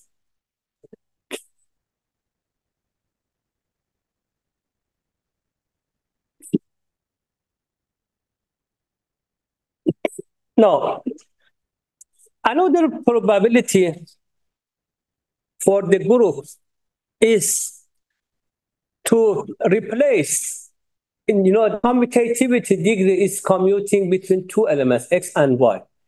If you replace X and Y by two subgroups, if we have two subgroups, H and K, if HK is equal to KH, so the subgroup commutativity degree is that the number of pairs of subgroups H and K, right? Look at here, the number of pairs H and K. LG is the set of all subgroups of group G, such that HK is equal to KH. That's the subgroup commutativity degree, because we just checking commutativity between two subgroups. And you know that if we have two subgroups, H and K, it's a very easy and important theorem that when the product of two subgroups is a subgroups, if you have two subgroups, H and K, so HK is a subgroup of group G if we have HK equal to KH. So similar to the condition that HK is equal to KH, we can say that HK is belong to the set of subgroups. That's the subgroup commutativity degree. Now, if you take NG as a set of all subgroups which are normal, to put all normal subgroups in a set and put the name N of G, then we can define the normality degree. Normality degree means that the number of subgroups which are normal divided by the total number of subgroups. That's the normality degree. And there are some results about the normality degree. Normality degree is between 0 and 1, cannot be 0. And that's when the normality degree is 1, the group G is the leaking group, and so on. Right? Now, I just want to mention only definition of cyclicity degree, nilpotency degree, solubility degree, and generating degree. Many degrees. I just give the definition. We don't have time to just give results for all of them. You know, the cyclicity degree means the probability of a pair X and Y such that the group generated by X and Y is a cycle. So take two elements, X and Y. The probability of the group G, the subgroup generated by X and Y is a cyclic group, is the cyclicity degree. And nilpotency degree means that the subgroup generated by X and Y is nilpotent. And solubility degree, again, the subgroup generated by X and Y is soluble, right?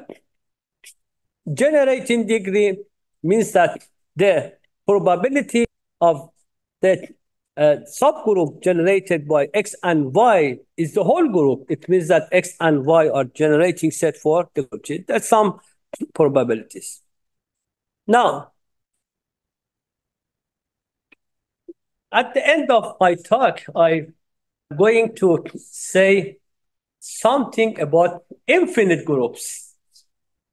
That's some attempts on defining these sort of probabilities for infinite groups. I just mentioned very quickly because, you know, we need some background on analysis, you know, about the topological space, about the measure theory. Just I want to show that it's possible. And we have done the commutativity degree for infinite group. But it's at the beginning, because they are not more than a commutativity degree defining for infinite groups, not any other probabilities. So you may try, if you have background, you have a good background on analysis and topology, so you use probability and try to define it for infinite case. Just very quickly, I just mind something about that. So I define the commutativity degree for compact topological space. You can take a group G as a topological space. In topological space, well, you may consider to be compact or not. We have many things. In topological space, we have open sets, closed sets, many things. We have a major. So we have to consider the group G as a compact group. In this case, if we put a major on, we can use the Haar major. Haar major is a normalized Haar major on the topological group G. Then we can define the probability in just infinite topological group G.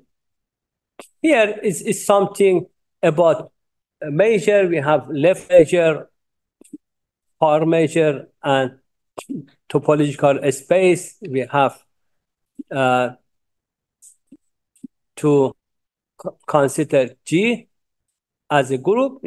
This is definition for infinite case. So if G is a compact group and a qubit major, Haar major, then if mu is a major, then we can define the subset C2 number of pairs which are commute and take C2 as a inverse image of F.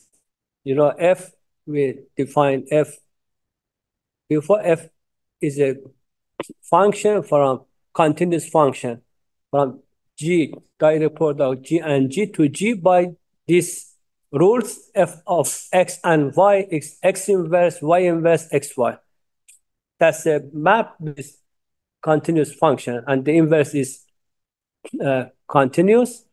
Then we can define the commutativity degree as the product of two majors on set C2. There are something in analysis. It's a little difficult to explain because every of them we have to consider. So this is the commutativity degree, and we prove something on this infinite case. I just would like to show some results. Right.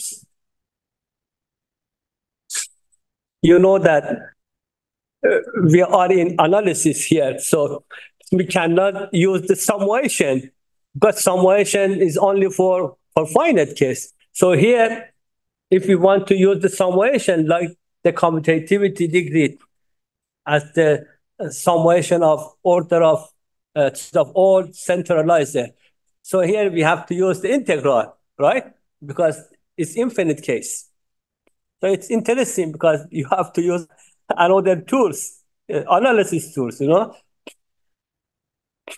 So here just have some results, something, and we similar to the result which I mentioned for the commutativity degree, and comparing with the commutativity degree of group and subgroup, we have the same things, but something mu of G is just measure. And here are some upper and lower bound for that case. So this is some attempts on infinite case. But let me give some suggestion at the end. I define the commutativity degree in infinite case, right? Now you can try to, by this method, to define the relative commutativity degree.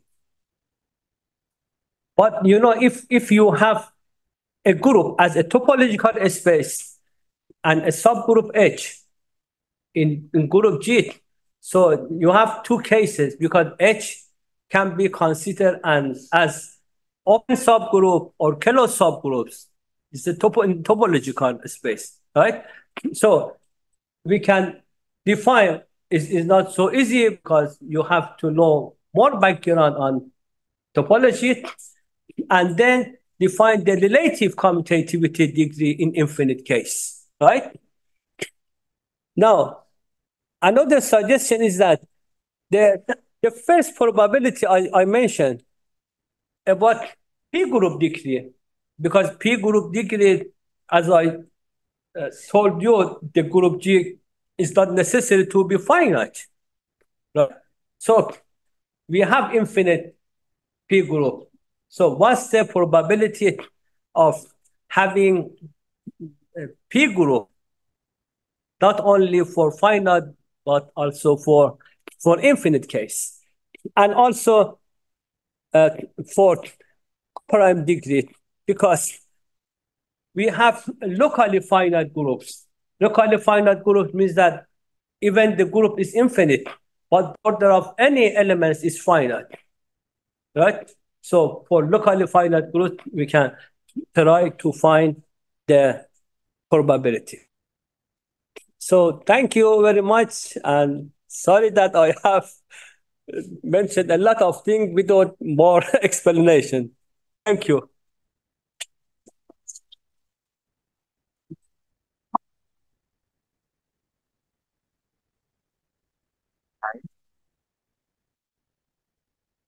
For the last.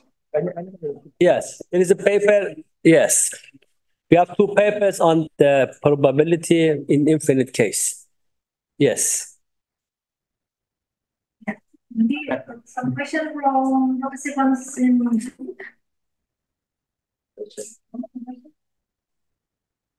here. Yes.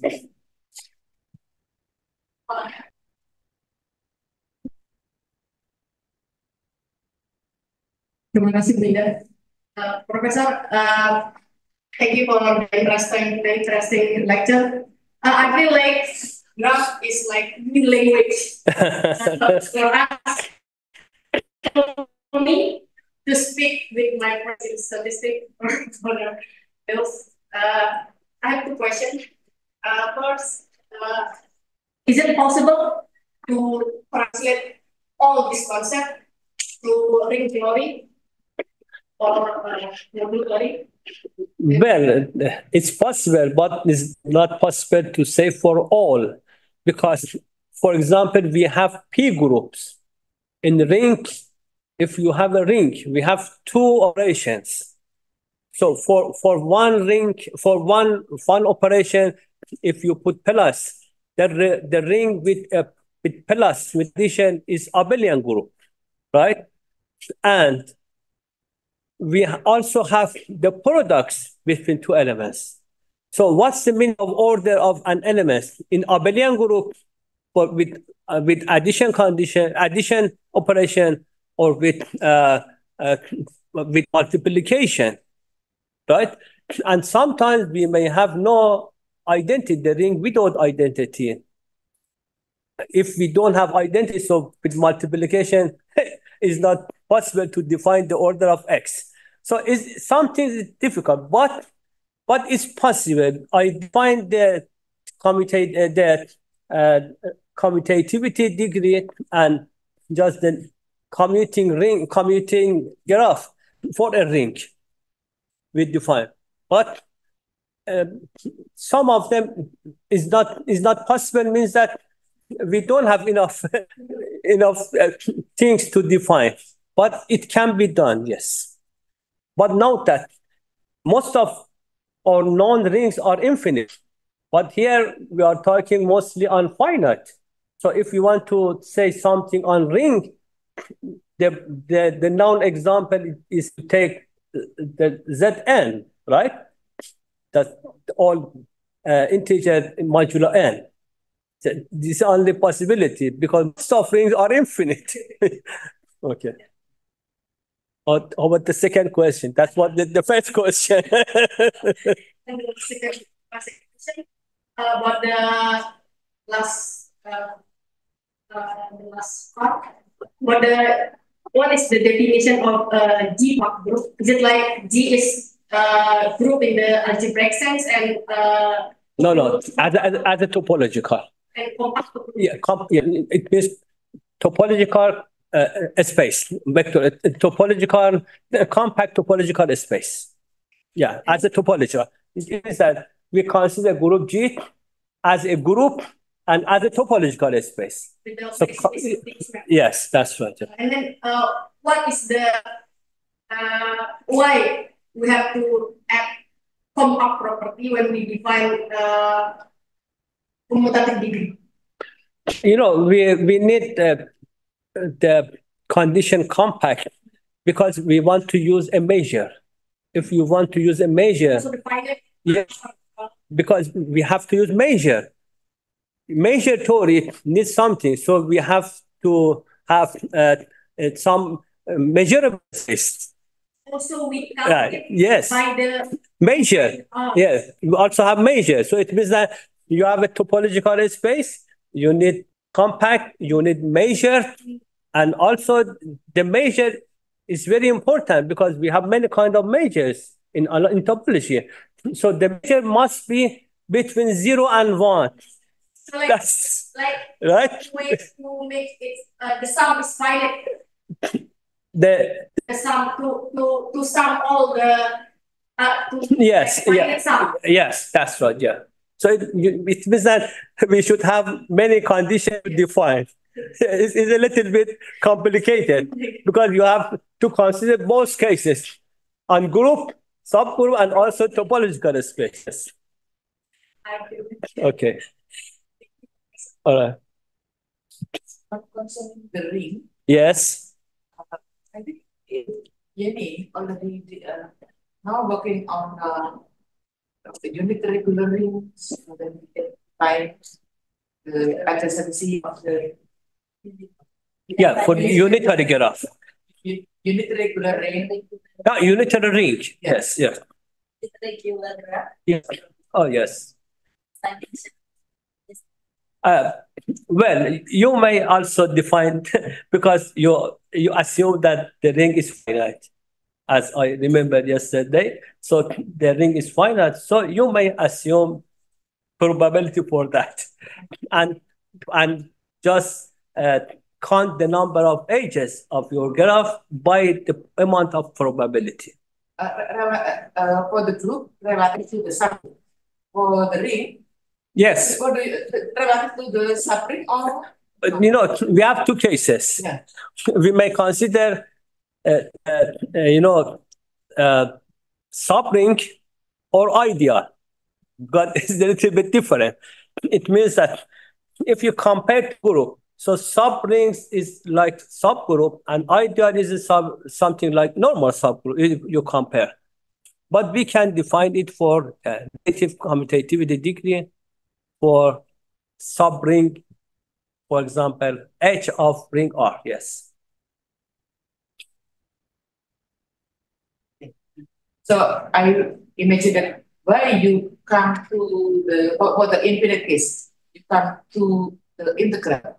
I think this is in statistic our bullet that we have a cost measure and measure probability and measure. Yes.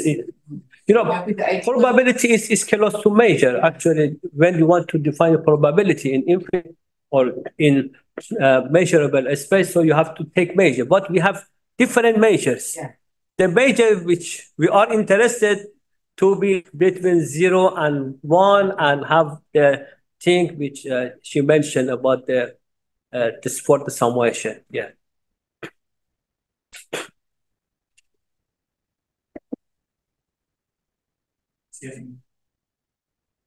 Yes. Can I see the definition For the infinite case for commutative degree? Yeah.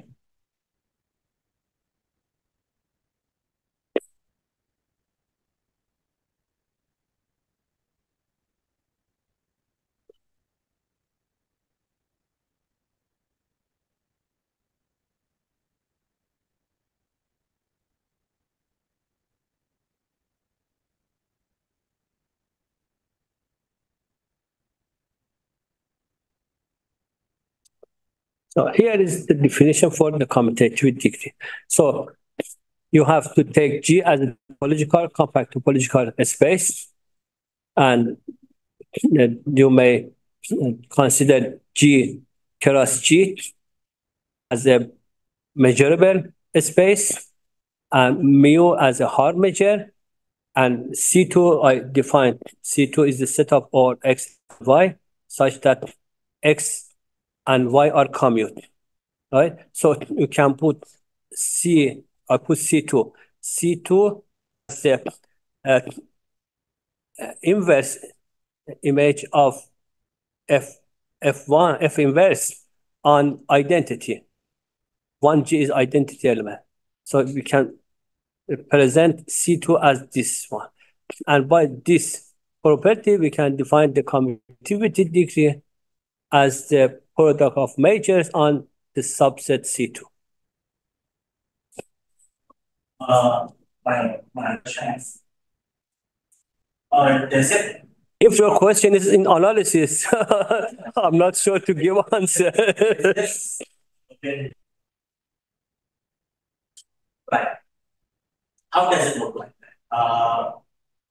Because the definition for probability in finite case is natural, which is that's what we learned in high school. So in infinite cases, definition is much complex and it has more. Yes, it has more nuance into it. So does the result is similar to what we had in finite case, or does it? Yes. Yeah. One of results which we proved for infinite case, you remember if G is non-abelian, finite non-abelian group, then we have upper bound 5/8. So we prove it even for infinite case through the integral and for this probability. So it means that for infinite group is also hold this property. You can see that we have many infinite groups. So we have many specialists in infinite groups. So if we extend our results not only for finite but also for infinite groups, so it means that you may assume all other infinite groups. It's very interesting. Otherwise, you just assume for finite case. You will lose everything about infinite. And also, this is a way to start with ring, because most of rings are infinite. So if we define commutativity degree for a ring, even at the beginning for finite case, then you can use these tools for the defining commutativity degree for infinite rings, because most of rings are infinite. We have many rings which are infinite, right? So that's the motivation to extend results given in finite case to infinite case, or maybe different. You can see that is that true for infinite case or not. That's the motivation. That's just a natural generalization of a result. Okay. Yes. Yes. So in the last page, there are some suggestions of what is like open right now. So and many of the questions are defined degrees, some kind of degrees, right? So the main problem is to extend what we have in finite cases for that kind of specific degree to infinite degree. That's the challenge, right? Because of that, I want to ask, is that what since this we have already have, but this one is for commutative. What is the challenge for other type of degrees? Because let me give very quick explanation about what what we are going to do for infinite case. If we define the probability for infinite case, then similarly, we can define a graph, not only for finite, because all graphs are not finite. We have many infinite graphs, you know? So we have many things in engineering. We have a huge number of vertices and infinite vertices. So there are many things on graph theory, which the graph is not finite. So if we can define for infinite case the probability, so we can also start to define the graph for infinite case. Take a group G to be infinite, right? And define a graph. You have infinite vertices, but doesn't matter. So in many cases in computing science, you know, mostly are doing an infinite case. So it would give some more maybe application of this graph in maybe computing science in some other cases, in communication and so on. We want to ensure that our definition matches the result. Yes, of course. We have to check it, you know. We have to make sure that everything is just true and all conditions are available, yes.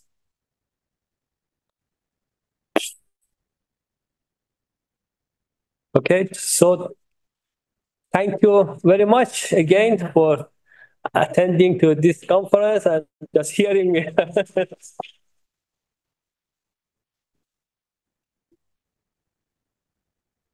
you very much for Professor Ahmad Erfanian for giving us